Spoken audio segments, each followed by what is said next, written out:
Wait, I need that expo.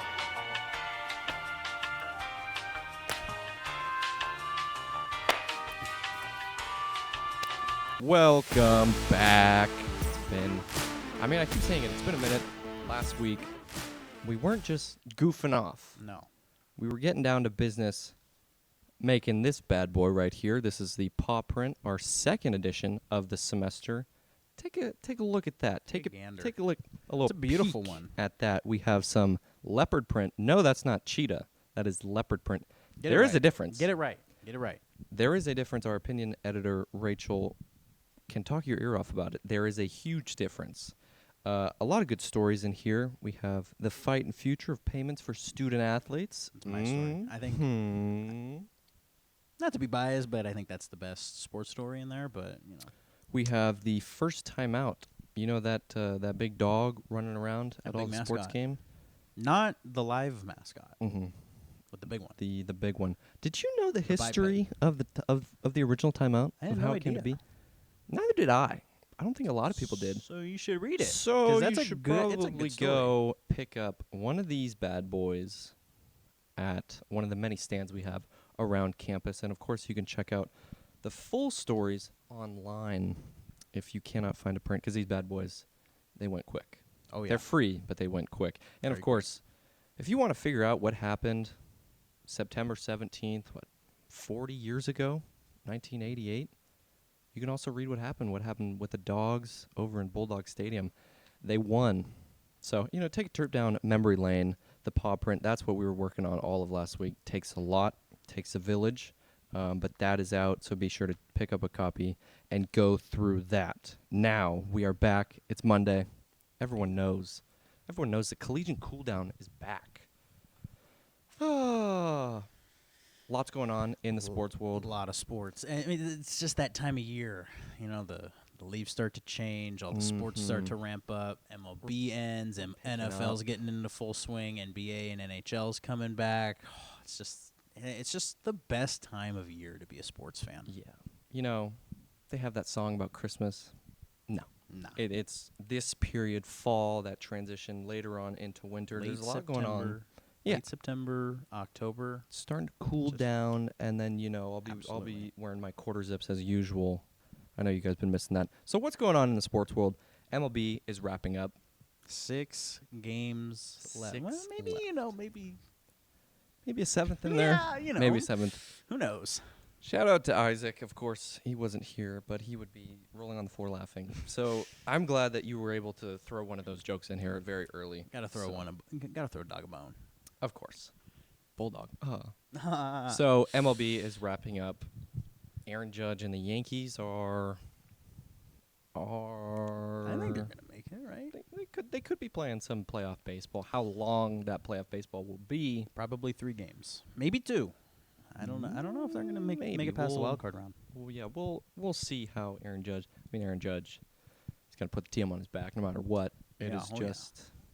Can the other guys around him help him out? And then you, of course, have another Fresno State Bulldog. Taylor Ward will not be in the playoffs. That's sad. Yeah. Sad for Angels fans, man. I mean, what is that now? 11 seasons since 2014? Mike when was the Trout last time they won a playoff game? 2002 when they beat the Giants? Yeah, Mike Trout Feels has like played it. in one playoff series. 3 games? He went 1 for 12. He did hit a home run. But that was his last playoff game, was against the Royals. You have to go back so far. Taylor Ward has had a pretty good season. Yeah. He's almost 40 home runs? Mm-hmm. Over 100 RBIs. He's batting .230, but batting average doesn't matter. Don't matter when you're hitting the ball over the fence. Of course, his teammate Mike Trout hit his 400th career home run. In Coors Field. 490. I mean, look, it's Coors Field. It's Coors Field. Ward hit one earlier, but 490? 490 is pretty impressive. That's a big boy for number home run. 400. Yeah, that's special. Mike Trout, How many? my all-time favorite player. So getting to see that's pretty cool. How many do you think he has if he stays healthy his entire career? You think he's at That's- 600? That's the question. I mean, you have all these guys, all these athletes throughout the years that you go, what if? Mike Trout, as far as baseball is concerned, the biggest what if. Absolutely. Yeah. Even when he's hurt, he doesn't play a whole season, but he's still up there in MVPs for a reason. When he does, he wins MVPs. I mean, go back to what his last full season was 2019, and he won the MVP. So, it's I don't think you're ever going to see him play a full season again. He's just getting up there in age, and with all those injuries, they're going to compound. But when he's on the field, appreciate greatness, because especially with a guy that misses that much time to still hit 400 career home runs, it warms the soul. Mm-hmm. Oh, I've been appreciating him for a very long time. Elementary school, I used to get buzz cuts because my guy Mike Trout got buzz cuts. So, of course, Mike Trout and the Angels will not be playing playoff baseball. Taylor Ward will not be. But you do have Aaron Judge. Could be making a move. That is the MLB season. It's heating up. What else is heating up? The NFL. We're 3 weeks deep. We got Monday Night Football going on right now. Yeah. Last time we talked, Raiders were 1-0, and now we're 1-2. And it's been a reality check. A lot's changed. Geno Smith. Getting 40 dropped on you by Washington that's humbling. I mean, I really don't know where this team goes from here. Mm-hmm. I mean, it's been 21 years of just pain, and even the 2 years of playoff was led by Connor Cook and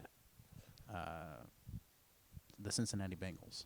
Mm-hmm. So, yeah, it's been a rough life here as a Raider fan. But you got some players to look out for. You got Bowers. You got Genty.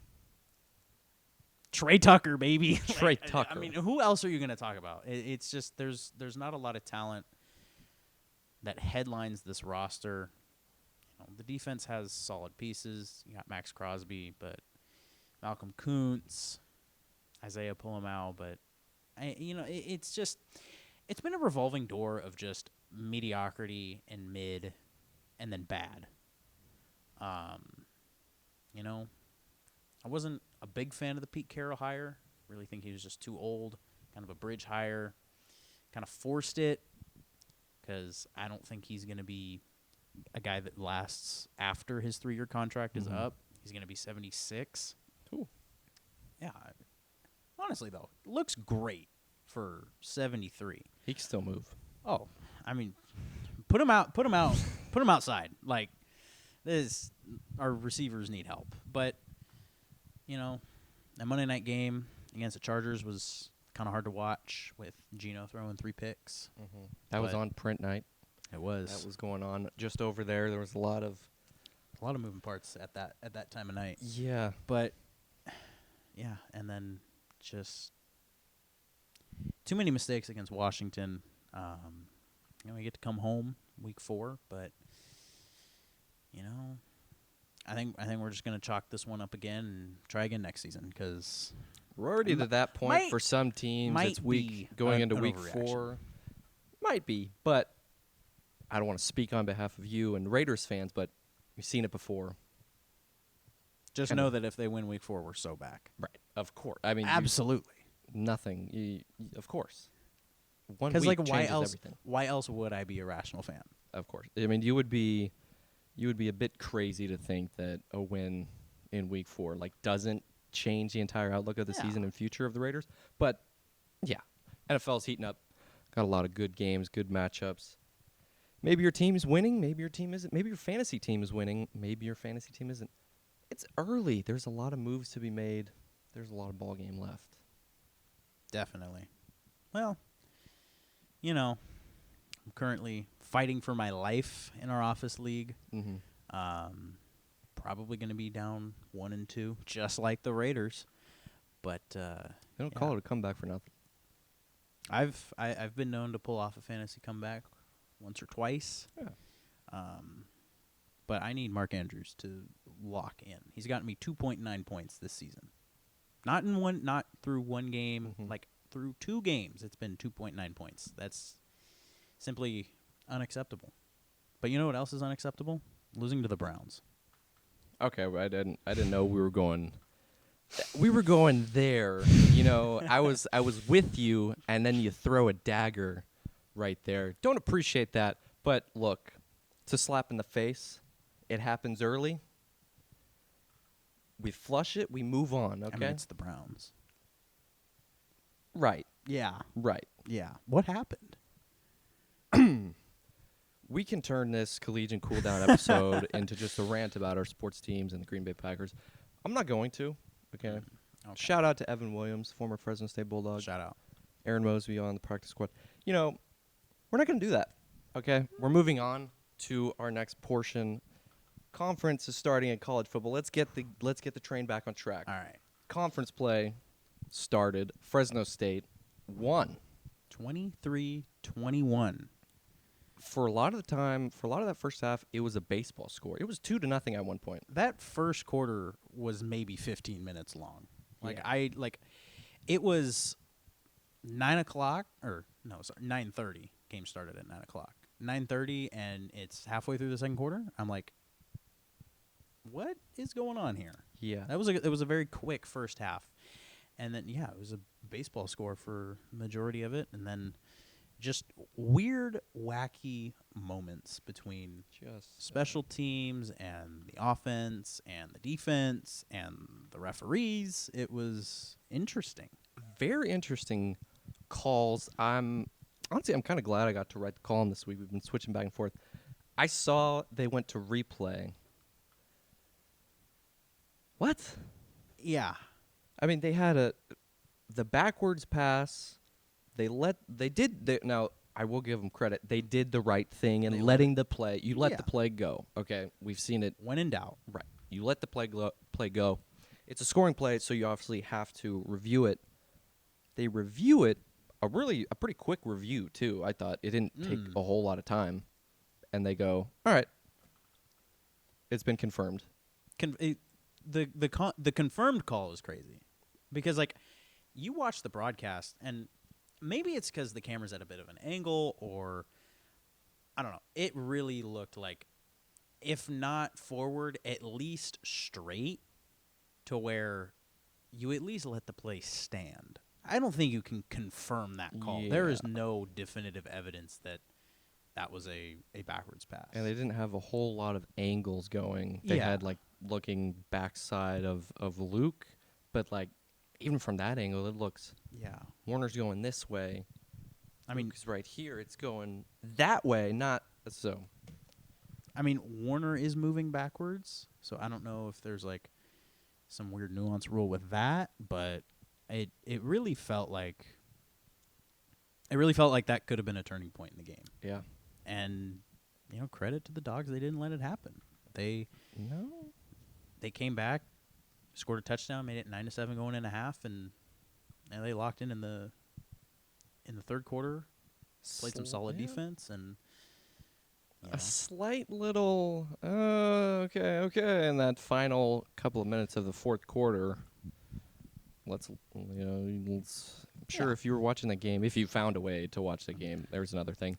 If you were watching that game, part of the red wave, going, "Come on, let's get the stop. Let's close this game out." Yeah, they had pressure. Come on, and they had a couple fourth downs, I think, in that final drive where letting Alejado just kind of letting him scramble and then that touchdown pass. You just kind of it really gave you flashbacks to 2024, and you're like, "Oh God, here we go again." Yeah. But I will say, Simeon Harris on that 2-point conversion came up with a huge pass breakup, and all that matters is that the Dogs are sitting at 4-1 heading into their first bye week of the season. Yeah, they have 2, and this is their first one of the year. And I think it's a well-timed bye week, especially, you're coming back home from Hawaii. That's definitely got to help the team. 100%. And just once again, the Dogs proved to, just be tougher than the other team and just win that battle. Resilience. Because so many times last year it was not the case. It was not that case against Hawaii last year. Exactly. What was that, 21-20? Another weird game. They had 20-7 with, I think, 5.5 minutes left. And then Phoenix Jackson took that pick six back. And then kind of crazy, another game where there's a pick six. And he'll be breaking that down soon. Just don't worry. Just wait. And then, just kind of a late collapse. But the defense bent. They didn't break. And, even if they do get that 2-point conversion, it still goes to overtime. You never know what happens. But Hawaii obviously has all the momentum and playing in Hawaii is no easy task. And for the Dogs to come out of there with a critical win against a very good Hawaii defense, I might add, they plugged up every running hole for the Dogs. I think EJ was the leading rusher. Yeah, which that's not a recipe for success going forward. So hopefully they can turn that around against Nevada. And so that's really the question: is this Hawaii defense, that front line, that legit? Is it a combination of the offensive line struggling? Obviously, you had Walton leave early with an injury. Is it crediting the defense, or is it just one of those type of games for the Bulldogs offensive line? Well, I think I saw something on Twitter, Hawaii, formerly known as Twitter. Thank you. That Hawaii's defense is graded like number 4 throughout the season. So I mean, it is a very good defense, and credit to EJ. I mean, he was dotting guys, a little bit of issues with the drops, but I really do think EJ's settled in, and I you expect that out of a senior quarterback, right? Guy, I think his 5th year, coming into his 5th year, 3 years previous at Temple and Rice. We've harped on it before. Active FBS leader in passing yards. He's gonna be. He was going to figure it out, right? You never thought that, the first 2 games were going to be, the season.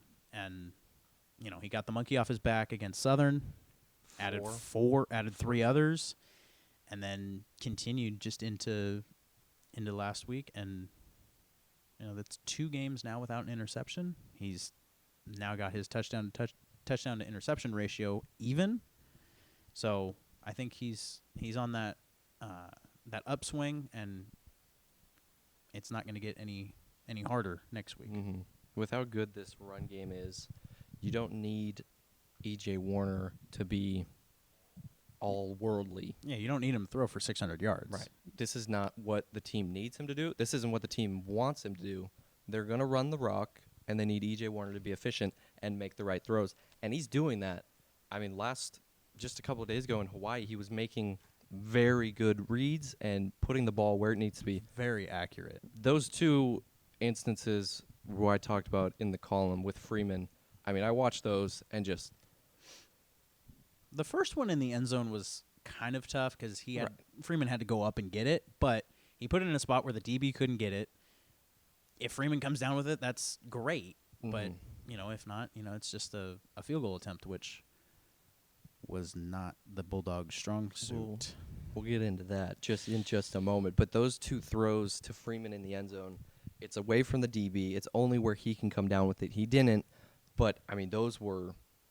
Obviously, they don't count for anything in the stat sheet, but those were very good throws. And you see, like, this guy has some elite it's ball kind of placement. Those underlying things that, the box score doesn't show you. It's that, over the last 2 games, he's been very efficient. He completed over 80% of his passes against Southern. He completed 22 of 29 against Hawaii. 230, 240 yards.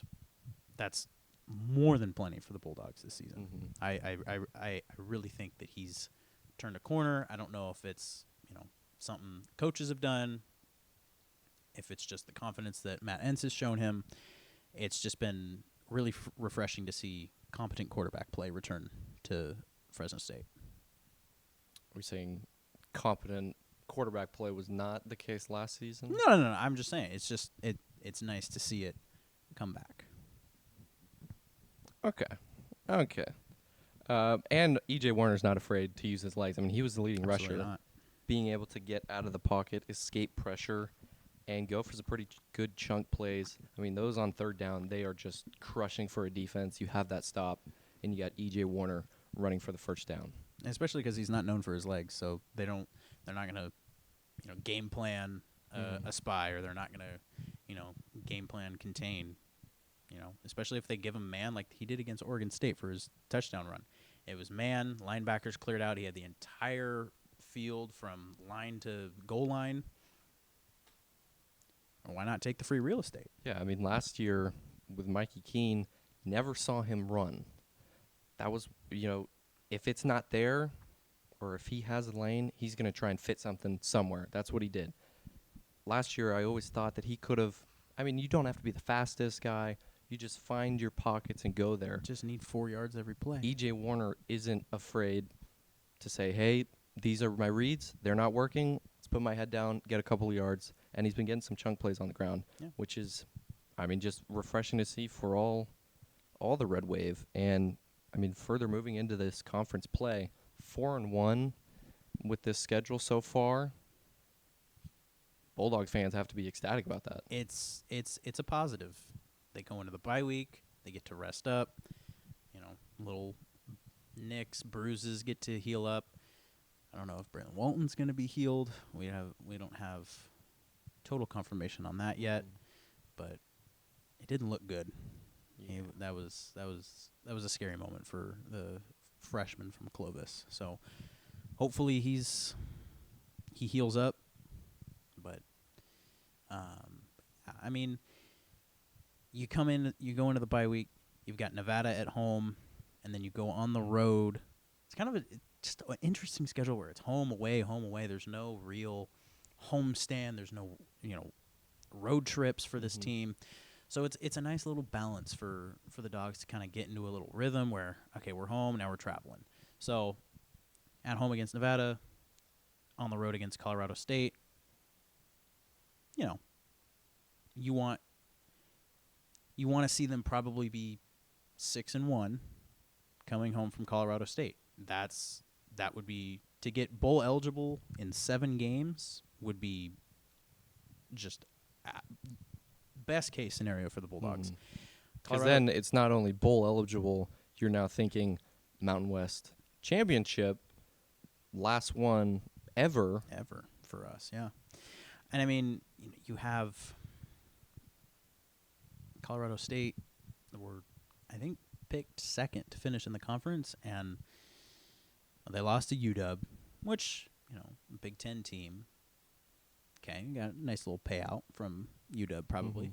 And they come home, face University of Northern Colorado, and an FCS program that's just not been very good in its entire history, and honestly looked like UNC pulled off the upset.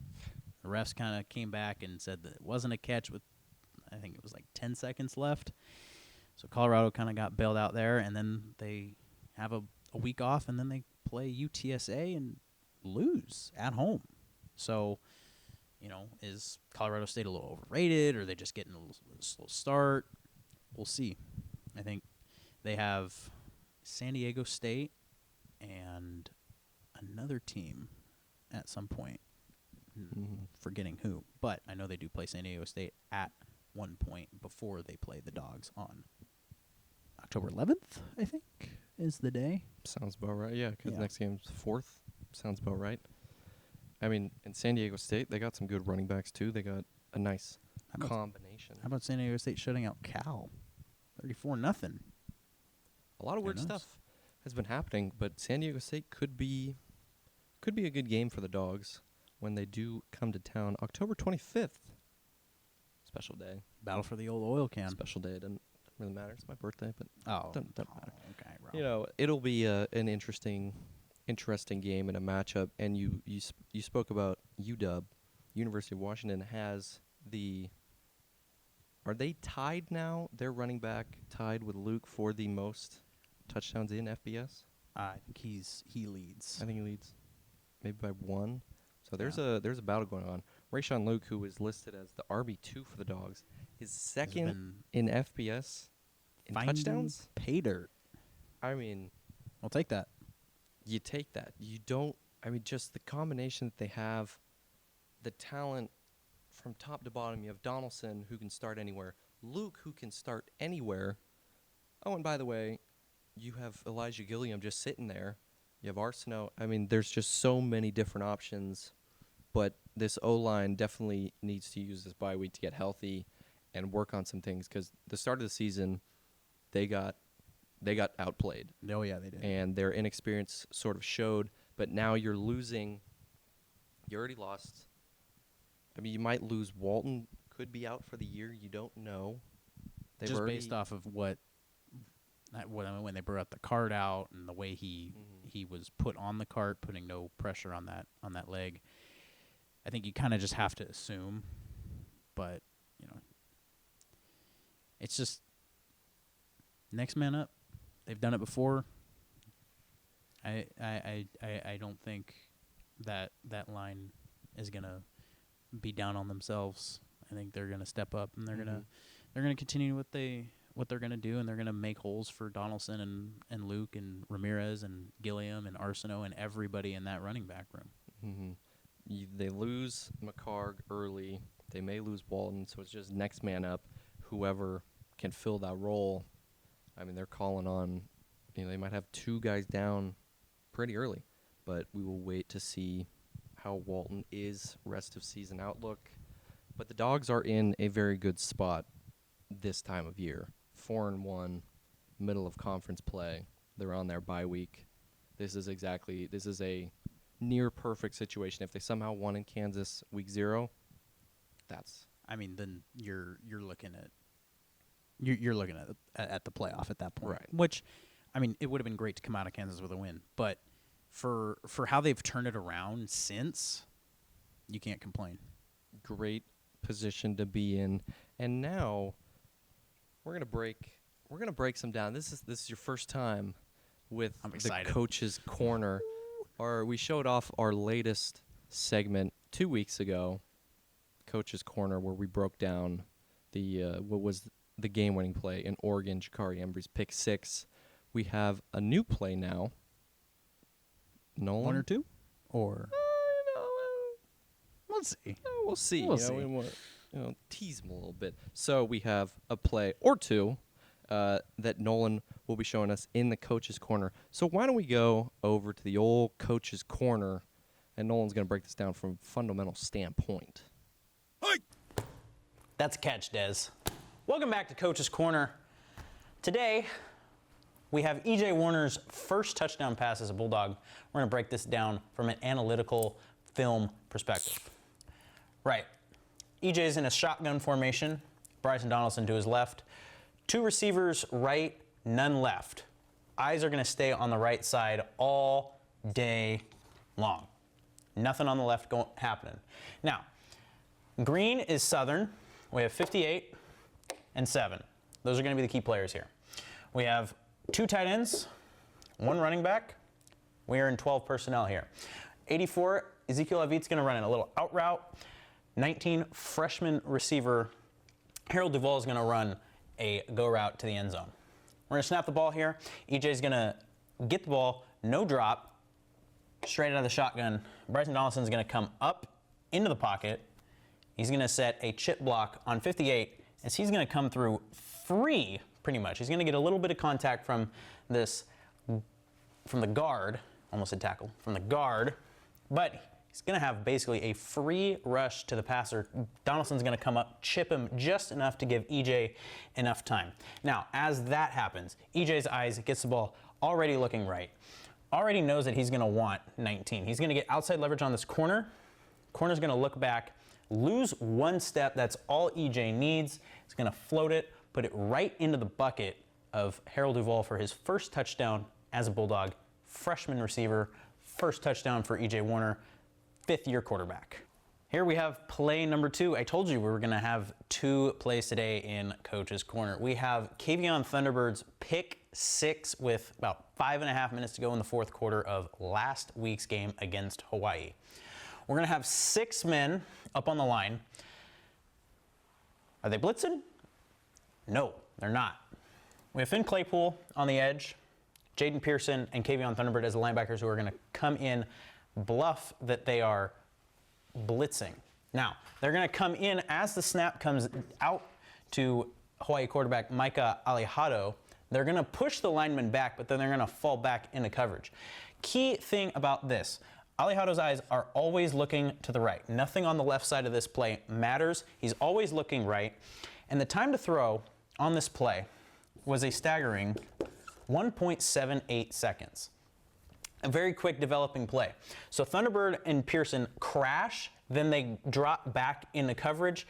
The Thunderbird crashes right into this route. Alejado's eyes never look off this receiver. He never sees Thunderbird drop back into coverage. Thunderbird right there to pick the ball off, and everyone's going downfield, so there's no one once Thunderbird picks this ball off right here to run all the way to the end zone and give the Dogs, at the time, an 8-point lead. Wow, 2 for the price of 1. Would you look at that? Well, you know, we gotta satisfy the fans for next week, where there's no game, and we might not get a Coach's Corner for next week's episode. Might not, and of course we missed last week, so we owed you that one. Especially, I mean, first passing touchdown as a Bulldog from E.J. Warner. Got to give the people what they want, and of course, Kavion Thunderbird. 2 pick sixes in a row for Coach's Corner. That's pretty. It's pretty cool. I mean, if that's the theme for Coach's Corner, we will take that. Yeah, I mean, you know, come basketball season, it's going to be a steal turns into a transition slam, something like that. If that's the theme that we're getting here, but Kavion Thunderbird, another strong performance as a Bulldog, and now transitioning. You know, we talked about very briefly about basketball, but there was a media day, a little media day. Yeah. For the men's and women's basketball teams. The women's non-conference schedule was released, and the men's full schedule was released. Yes.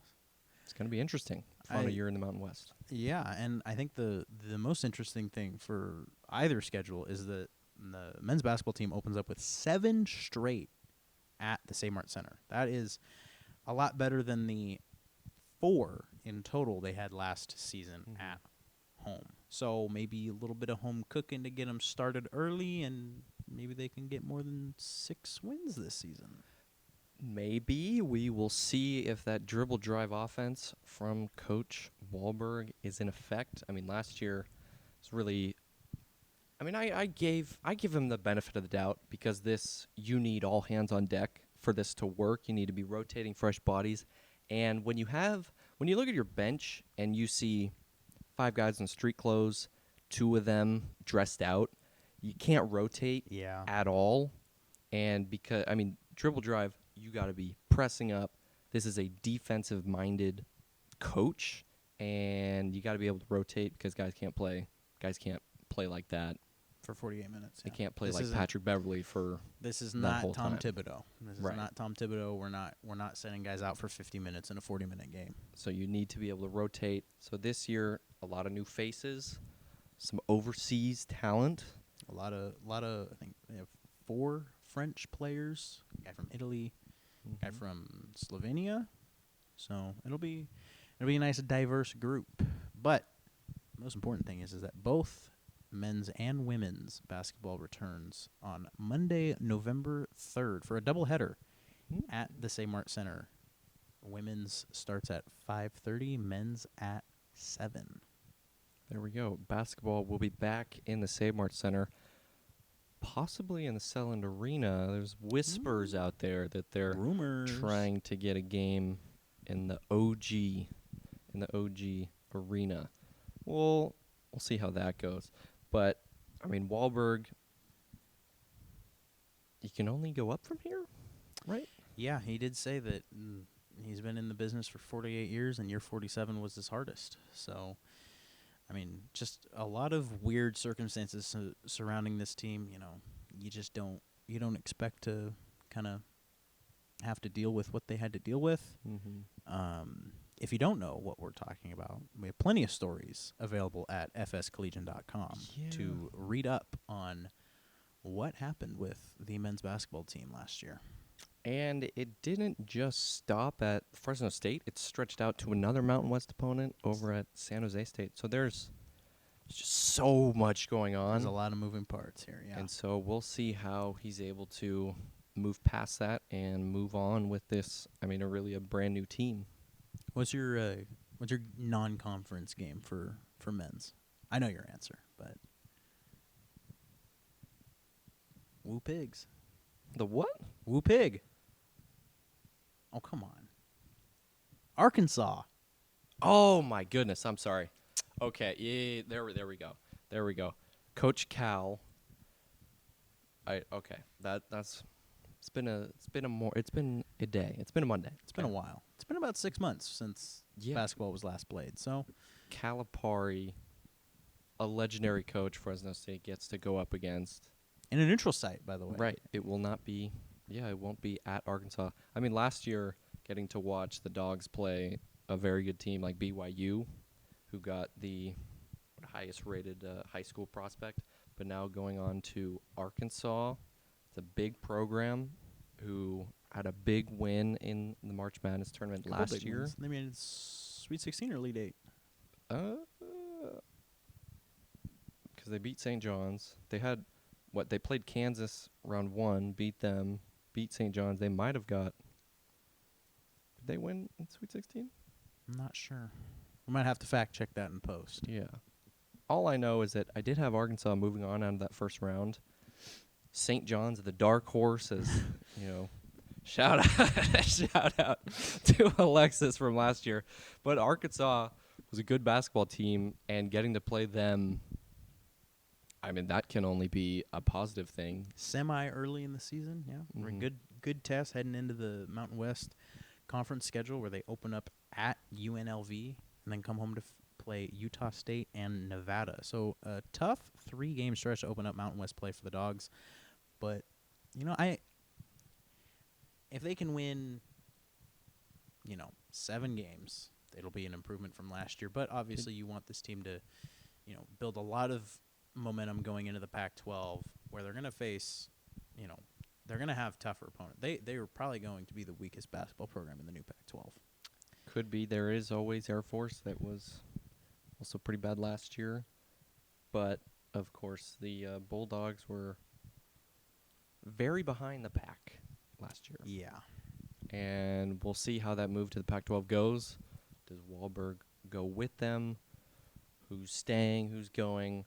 And then another brand new coach at the helm of the women's basketball team, coming from all the way from Alaska, Anchorage. He's had loads of success over there.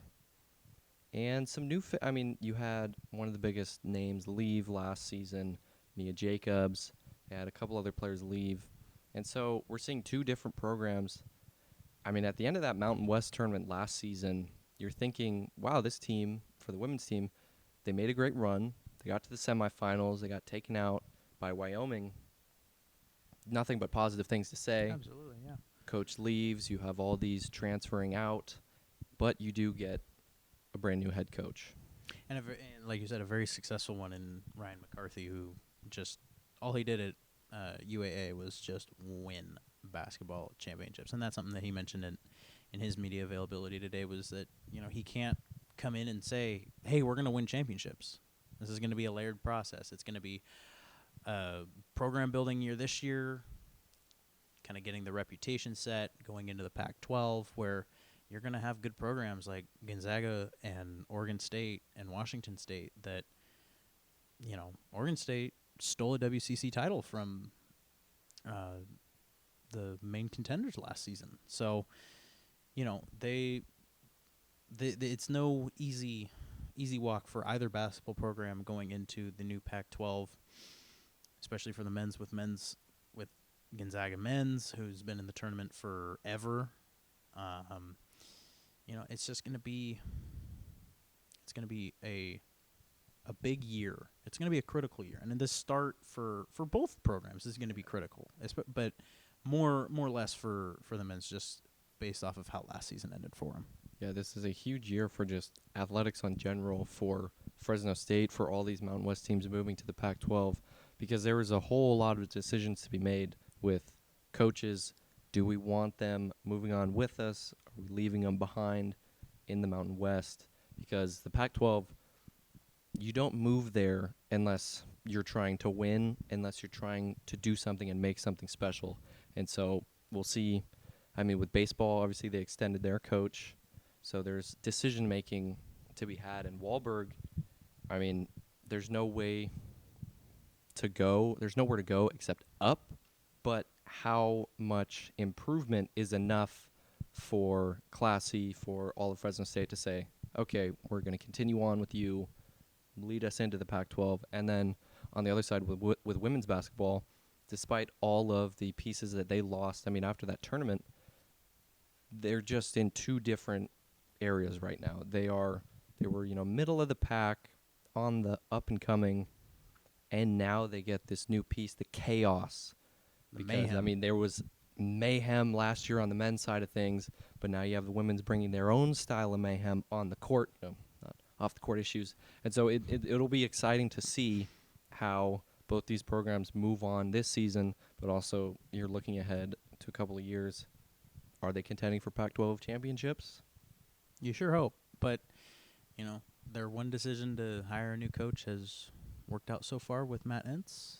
Hopefully the success continues, and it's just it would really help the reputation and the funding of the new era of college sports for the Bulldogs if they were to string together a little bit of success here in their last season in the Mountain West in football and basketball and baseball and softball and all their other athletics. Yeah, you're giving donors a reason to dip into their pockets because, I mean, last year you had Wahlberg pledging, if I get some people together, I'll add my own money to this.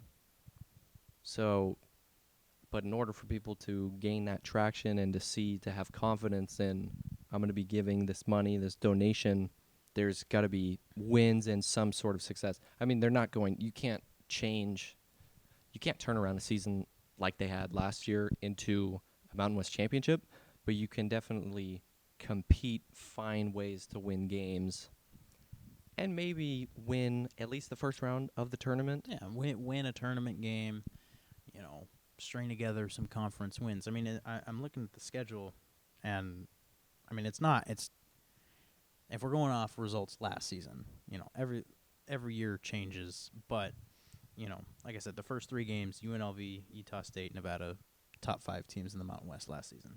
And they go on the road, San Jose State, San Diego State. It's a rivalry and 2 rivalries on the road. Never know. Come back, they get Colorado State and Wyoming at home. Wyoming was one of the teams they beat, them in Air Force. So, I mean, it's a tough task for the Bulldogs, and they add Grand Canyon. So there's 2 games that they miss out on with old conference opponents. They will not host San Diego State, and they will not travel to Boise State this year as part of a 2-game set with Grand Canyon. So a little bit of missed opportunities with rivals coming in and going, but you look at the non-conference, and you see the 7 home games to start, and you're like, oh, okay, home cooking. But it's not like they scheduled easy. I mean, they have UC San Diego on the schedule. Who tournament was team. everyone's darling. Everyone was on them March, just a couple of months ago. And it looked promising, but they just fell short. And then obviously the aforementioned Arkansas at a neutral site, and then just other. There's no cakewalk programs. I'm looking at the schedule. It's got USC Upstate. Okay, maybe, but they got Long Beach and UC San Diego and Pepperdine and Arkansas and Bakersfield and Northridge. It's not. These are Big West WCC opponents that are good. So it's not like they're wanting to set up a non-conference where they can go 11-0 just so they can inflate their wins and make it look like they had a better season than they actually did. Yeah. I mean, just looking back at last year, so weird because you had everything that happened with Lamar Aguilar, who erupted for 30 points a couple times. Issues with, I guess, passing the ball. He leaves the team, and you're thinking, okay, well, Dogs just lost their leading scorer through, 13 games? And then everything that happened with injuries, with the gambling, they were doomed from the start. And the eligibility issues that they had, it was Wahlberg was dealt a 7-2 off suit before October, pretty much. Yeah. So and there was no way to bluff that. It was everyone knew what he had. Yeah, there was no poker face. There was a no.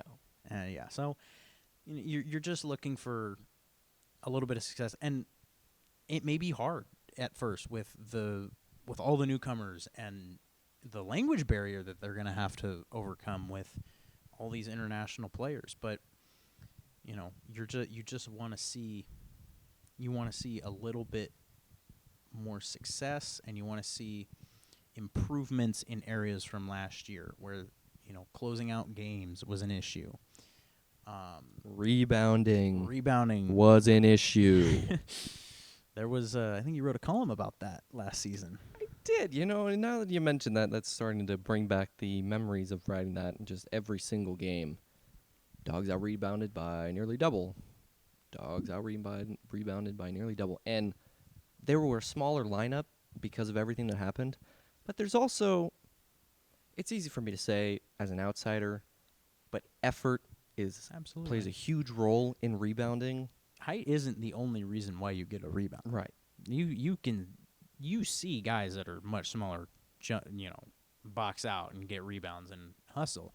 And I'm not saying that they weren't doing that, but it was just like the second chance points that they had. I mean, you could go back through the media books and see how many second chance points teams had. I think their second to last home game against Boise State, that's how Boise State won.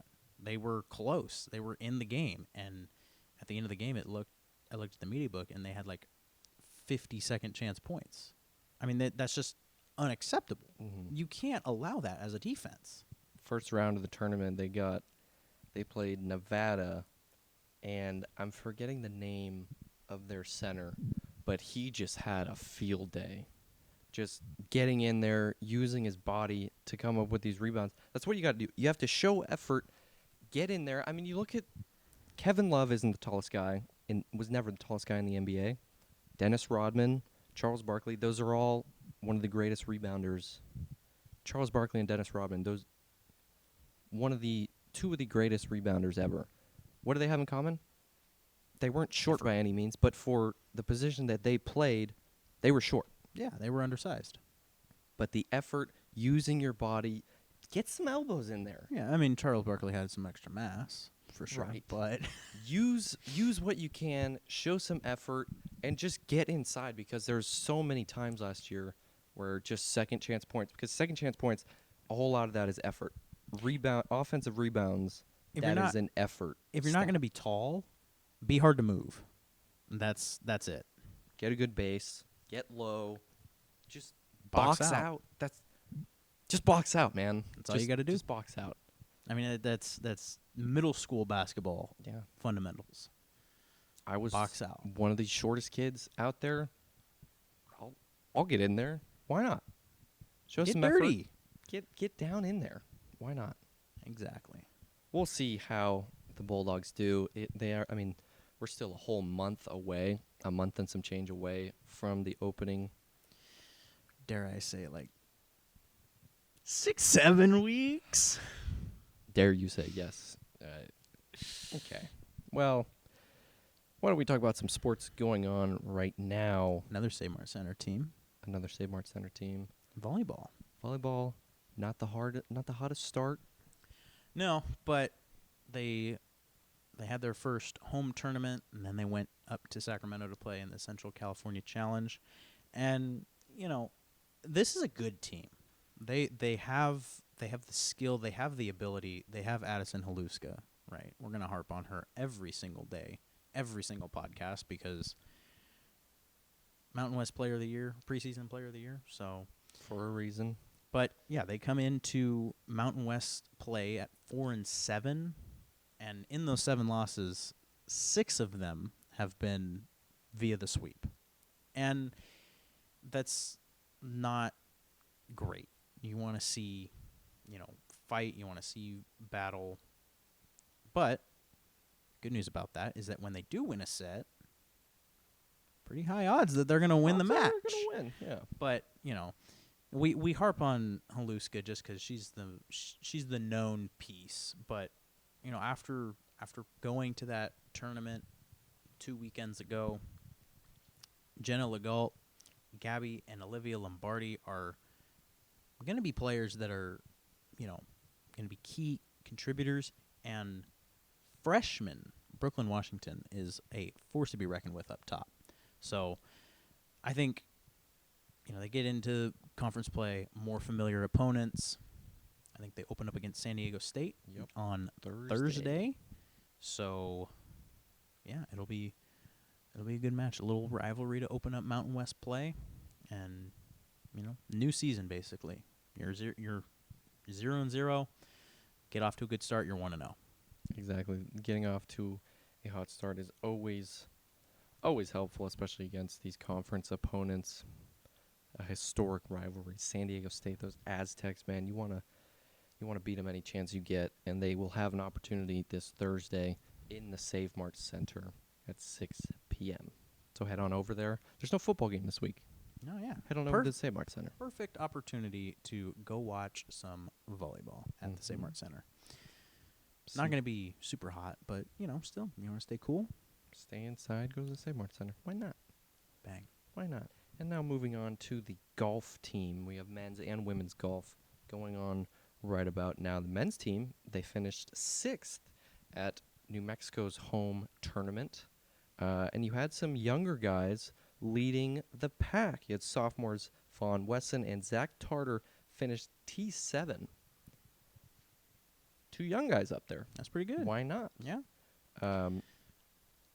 Younger players leading the way. That's got to feel good as a team, knowing that you have, younger guys aren't a liability. They can compete. I mean, T4-7. This was a tournament with 18 teams, so a whole lot of people being able to finish up in that top 10. The Betancourt Bros, they both tied. Funny enough, they both came in at +8 over their 3 rounds. So, yeah, that's got to be interesting playing with your brother, playing with your sibling.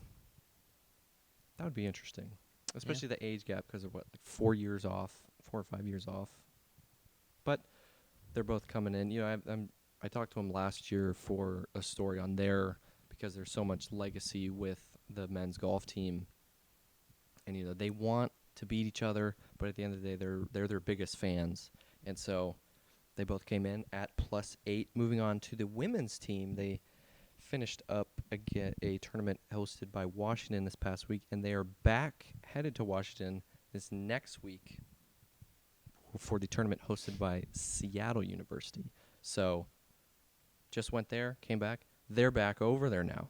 So we'll be seeing how the women's team can do. They have a couple international players as well. So there's international talent here at Fresno State everywhere.